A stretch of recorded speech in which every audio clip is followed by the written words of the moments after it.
Hello, ഇന്ന് നമുക്കൊരു അടിപൊളി ചോക്കർ നെക്ലേസ് ഉണ്ടാക്കിയാലോ. വളരെ സിമ്പിളായിട്ട് നമ്മുടെ കയ്യിലുള്ള മെറ്റീരിയൽ വെച്ചിട്ട് തന്നെ നമുക്കിതെങ്ങനെ ചെയ്തെടുക്കുക എന്ന് നോക്കാം. ആദ്യം നമ്മുടെ നെക്ലേസിനുള്ള ലോക്കറ്റ് ഉണ്ടാക്കിയെടുക്കാം. അതിന് വേണ്ടിയിട്ട് നമ്മളൊരു OHP ഷീറ്റാണ് എടുത്തിട്ടുള്ളത്. ഇതുപോലെ ട്രാൻസ്പെറൻ്റ് ആയിട്ടുള്ള ഒരു ഷീറ്റാണിത്. ഇത് നമുക്ക് ബട്ടൺ ഹൗസുകളിൽ നിന്നൊക്കെ വാങ്ങിക്കാൻ കിട്ടും. നമ്മൾ ഇതിലാണ് ലോക്കറ്റ് ഉണ്ടാക്കിയെടുക്കാൻ പോകുന്നത്. ഒട്ടിക്കാനായിട്ട് നമ്മൾ B7000 ഗ്ലൂ ആണ് യൂസ് ചെയ്യുന്നത്. ആദ്യം നമ്മൾ ഈ ഒരു സ്റ്റോണാണ് ഒട്ടിക്കുന്നത്. ഇതുപോലെ നമ്മുടെ ഗ്ലൂ അപ്ലൈ ചെയ്തിട്ട് അതിൽ നമ്മുടെ ഈ ഒരു സ്റ്റോൺ ഇതുപോലെ OHP ഷീറ്റിൽ ഒട്ടിച്ച് കൊടുക്കുന്നുണ്ട്. ഇനി നമ്മൾ അതിന് ചുറ്റുമായിട്ട് വീണ്ടും ഈ ഒരു ഗ്ലൂ അപ്ലൈ ചെയ്ത് കൊടുക്കുന്നുണ്ട്. എന്നിട്ട് നമ്മൾ ഇതുപോലെയുള്ള ഒരു സ്റ്റോൺ ലേസാണ് നമ്മൾ അതിന് ചുറ്റുമായിട്ട് ഒട്ടിച്ചെടുക്കുന്നത്. ഈ ഒരു രീതിയിൽ നമ്മൾ ചുറ്റി കൊടുത്ത് ബാക്കിയുള്ള ഭാഗം കട്ട് ചെയ്തിട്ട് ഇതുപോലെ ഫുള്ളായിട്ട് റൗണ്ട് ഷേപ്പിൽ ഒട്ടിച്ച് കൊടുക്കുന്നുണ്ട്. ഇനി ഇതേ രീതിയിൽ നമുക്ക് ഒരു റൗണ്ട് കൂടെ ഈ ഒരു സ്റ്റോൺ ലേസ് ഒട്ടിച്ച് കൊടുക്കണം. ഈ ഒരു സ്റ്റോൺ ലേസ് നമുക്ക് പല കളറിലും അവൈലബിൾ ആണ്. നമ്മളിവിടെ സിൽവർ കളറാണ് എടുത്തിരിക്കുന്നത്. പോക്കറ്റ് ഉണ്ടാക്കുമ്പോൾ നമ്മുടെ കയ്യിലുള്ള മെറ്റീരിയൽ അനുസരിച്ച് നമുക്ക് ഇഷ്ടമുള്ള മോഡലിൽ ഇഷ്ടമുള്ള കളർ അനുസരിച്ചൊക്കെ ചെയ്തെടുക്കാൻ പറ്റും. ഇങ്ങനെ നമ്മൾ 2 റൗണ്ടിലായിട്ട് ഇതുപോലെ നമ്മുടെ സ്റ്റോൺ ലേസ് ഒട്ടിച്ച് കൊടുത്തിട്ടുണ്ട്. ഇനി നമ്മൾ അതിന് ചുറ്റുമായിട്ട് ഈ ഒരു ഗോൾഡൻ കളറുള്ള സ്റ്റോൺ ഓരോന്നായിട്ട് ഒട്ടിച്ചെടുക്കുന്നുണ്ട്.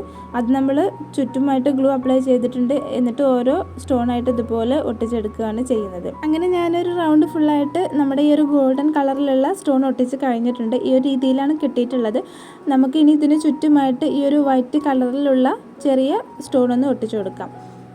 നമുക്ക് കുറച്ചുകൂടെ വലുതാണെങ്കിൽ ഒന്നുകൂടെ ഭംഗിയുണ്ടാകും. പക്ഷേ എൻ്റെ കയ്യിൽ ഇതുപോലെയുള്ള ഹാഫായിട്ടുള്ള ബീഡ്സ് ഈ ഒരു ചെറിയ സൈസ് മാത്രമേ ഉണ്ടായിരുന്നുള്ളൂ. അതുകൊണ്ടാണ് ഞാൻ ഈ ഒരു ചെറിയ സൈസ് വെച്ചത്. പക്ഷേ മാല ചെയ്ത് കഴിഞ്ഞപ്പോൾ ചെറിയ സൈസ് ആയതുകൊണ്ടും ഒന്നുകൂടെ കൂടുതൽ ഭംഗിയിൽ കിട്ടിയതായിട്ട് എനിക്ക് തോന്നിയിട്ടുണ്ടായിരുന്നു കേട്ടോ. അങ്ങനെ നമ്മൾ ഒരു റൗണ്ട് ഫുള്ളായിട്ട് ചെറിയ സ്റ്റോൺ ഒട്ടിച്ച് കഴിഞ്ഞിട്ടുണ്ട്. നമുക്കിപ്പോൾ ഈ ഒരു രീതിയിലാണ് കിട്ടിയിട്ടുള്ളത്. ഇനി നമുക്കിതിന് ചുറ്റുമായിട്ട് ഈ ഒരു കുന്താൻ സ്റ്റോൺസ് ഒന്ന് ഒട്ടിച്ചു കൊടുക്കാം. ഇതുപോലെ നമ്മൾ ചുറ്റുമായിട്ട് ഗ്ലൂ അപ്ലൈ ചെയ്തിട്ട് ഓരോ സ്റ്റോണായിട്ട് ഇതുപോലെ ഒട്ടിച്ചു കൊടുക്കുകയാണ് ചെയ്യുന്നത്. ഈ ഒരു രീതിയിൽ അതിൻ്റെ വീതി കുറഞ്ഞ ഭാഗം പുറത്തേക്ക് വരുന്ന രീതിയിൽ ഈ ഒരു മെത്തേഡിലാണ് ഞാൻ ഒട്ടിച്ചു കൊടുത്തിട്ടുള്ളത്. ഇതേ രീതിയിൽ തന്നെ ചെയ്തിട്ട് നമുക്ക് ഹെയർ ബാൻഡിലും ക്ലിപ്പിലൊക്കെ ചെയ്തെടുക്കാനൊക്കെ പറ്റും കേട്ടോ. അതിൻ്റെ എല്ലാ വീഡിയോകൾ നമ്മുടെ ചാനലിലുണ്ട്. കാണാത്തവരുണ്ടെങ്കിൽ കയറി കണ്ടു നോക്കണം. ഇതുപോലെയുള്ള jewellery making, hair band making വീഡിയോകൾ കാണാൻ താല്പര്യമുള്ളവരാണെങ്കിൽ എൻ്റെ ചാനൽ ഒന്ന് സബ്സ്ക്രൈബ് ചെയ്തിട്ടുള്ളൂ. നമ്മുടെ ചാനലിൽ ഒരുപാട് മേക്കിംഗ് വീഡിയോകൾ നമ്മൾ ചെയ്തിട്ടുണ്ട്. അതൊക്കെ ഒന്ന് കണ്ടു നോക്കിയിട്ട് നിങ്ങളുടെ അഭിപ്രായങ്ങൾ അറിയിക്കണം. അങ്ങനെ നമ്മളിതിൽ ഫുള്ളായിട്ട് ഒട്ടിച്ച് കഴിഞ്ഞിട്ടുണ്ട്. ഇനി നമുക്കിതിനെ ഒന്ന് കട്ട് ചെയ്തെടുക്കണം.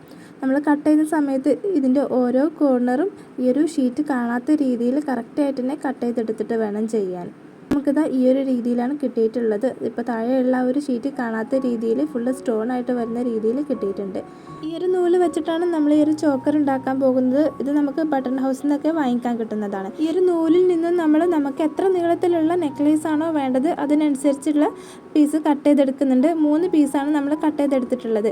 ഇനി നമ്മൾ ഉണ്ടാക്കി വെച്ചിട്ടുള്ള ആ ഒരു ലോക്കറ്റിൻ്റെ ബാക്ക് വശത്ത് ഇതുപോലെ ഒന്ന് ഗ്ലൂ അപ്ലൈ ചെയ്യുന്നുണ്ട്. ശേഷം നമ്മൾ കട്ട് ചെയ്തെടുത്തിട്ടുള്ള ആ ഒരു നൂലിൻ്റെ സെൻറ്റർ ഭാഗം ഇതുപോലെ ലോക്കറ്റിൻ്റെ ബാക്കിലായിട്ട് ഒട്ടിച്ച് കൊടുക്കുന്നുണ്ട്. ഇതേ രീതിയിൽ നമ്മൾ 3 പീസും ഒട്ടിച്ച് കൊടുക്കുന്നുണ്ട്. ഇതുപോലെയാണ് നമുക്ക് കിട്ടിയിട്ടുള്ളത്. ഇനി നമുക്ക് ഈ ഒരു ലോക്കറ്റിൻ്റെ മുകളിലൂടെയായിട്ട് ഇതുപോലെയുള്ളൊരു ഫെൽറ്റ് ഷീറ്റിൽ നിന്നും റൗണ്ട് ഷേപ്പിലൊന്ന് കട്ട് ചെയ്തെടുത്തിട്ട് ഒട്ടിച്ചു കൊടുക്കാം. ഈ ഒരു രീതിയിൽ നമ്മുടെ നൂലിൻ്റെ മുകളിലൂടെ വരുന്ന രീതിയിലാണ് നമ്മൾ ഈ ഒരു ഫെൽറ്റ് ഷീറ്റ് ഒട്ടിച്ചെടുത്തിട്ടുള്ളത്. അപ്പോൾ നമ്മുടെ നൂല് ഇളകി വരാത്ത വിധം അവിടെ സ്ട്രോങ് ആയിട്ട് തന്നെ നിന്നോളും. ഇനി നമ്മൾ ഈ ഒരു വൈറ്റ് പേൾ ബീഡ്സാണ് നമ്മൾ നൂലിലൂടെ കോർത്തെടുക്കുന്നത്. ഈ ഒരു രീതിയിൽ നമ്മുടെ ലോക്കറ്റിൻ്റെ 2 വശത്തുമായിട്ട് ആകെ 6 നൂലുകൾ ഉണ്ടാകും. ഓരോ വശത്തിലുള്ള നൂലിലൂടെയും നമ്മൾ തുല്യ അളവിൽ തന്നെ ബീഡ്സ് കോർത്തെടുക്കുന്നുണ്ട്. എന്നിട്ടൊരു ജംപറിങ് എടുക്കുന്നുണ്ട്. എന്നിട്ട് ഒരു ഭാഗത്തിലുള്ള 3 നൂലുകളിലൂടെ ആ ജംപറിങ്ങിനെ കോർക്കുന്നുണ്ട്. എന്നിട്ട് ആ ഒരു ഭാഗത്ത് നമ്മുടെ ബീഡ്സിനോട് ചേർന്ന് നല്ല രീതിയിൽ ടൈറ്റ് ആക്കിയിട്ട് ഇതുപോലെ 2-3 പ്രാവശ്യം ഒന്ന് കെട്ടി കൊടുക്കുന്നുണ്ട്. എന്നിട്ട് ബാക്കി വരുന്ന ഭാഗം കട്ട് ചെയ്തിട്ട് നമ്മൾ ആ ഭാഗം ഒന്ന് ചൂടാക്കിയിട്ട് ഉരുക്കി കൊടുക്കുന്നുണ്ട് കേട്ടോ. നൂല് അഴിഞ്ഞ് പോരാതിരിക്കാൻ വേണ്ടിയിട്ടാണ് ഇങ്ങനെ ചെയ്തിട്ടുള്ളത്. ഇനി ഇതേ രീതിയിൽ അടുത്ത ഭാഗത്ത് നമ്മൾ 3 നൂലിലൂടെ ബീഡ്സ് കോർക്കുന്നുണ്ട്. എന്നിട്ട് നമ്മുടെ ജംപറിങ് കോർത്തെടുക്കുന്നുണ്ട്. നന്നായിട്ട് ടൈറ്റാക്കി കെട്ടിയതിന് ശേഷം ബാക്കി ഭാഗം കട്ട് ചെയ്ത് കളഞ്ഞ് ഉരുക്കി കൊടുക്കുന്നുണ്ട്.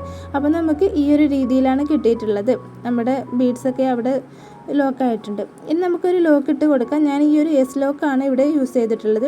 അതുപോലെ അടുത്ത ഭാഗത്ത് നമുക്കൊരു ചെയിനും ഇട്ട് കൊടുക്കാം. നമുക്ക് നമ്മുടെ ചോക്കറിൻ്റെ നീളം അഡ്ജസ്റ്റ് ചെയ്യാൻ വേണ്ടിയിട്ടാണ് ഈ ഒരു ചെയിൻ ഇട്ട് കൊടുത്തിട്ടുള്ളത്. അങ്ങനെ നമ്മുടെ നെക്ലേസ് ഇവിടെ റെഡി ആയിട്ടുണ്ട്. വളരെ സിമ്പിളായിട്ട് കുറഞ്ഞ ചിലവിൽ നമ്മൾ ഉണ്ടാക്കിയെടുത്തിട്ടുള്ളതാണ് ഈ ഒരു നെക്ലേസ്. കാണാൻ നല്ല ഭംഗിയുണ്ട്. നമ്മളിങ്ങനെ കാണുന്നതിനേക്കാളും കൂടുതൽ ഭംഗിയുണ്ട് നമ്മളിത് കഴുത്തിലിട്ടിട്ട് കാണുമ്പോൾ. അപ്പോൾ എല്ലാവരും ട്രൈ ചെയ്ത് നോക്കണം.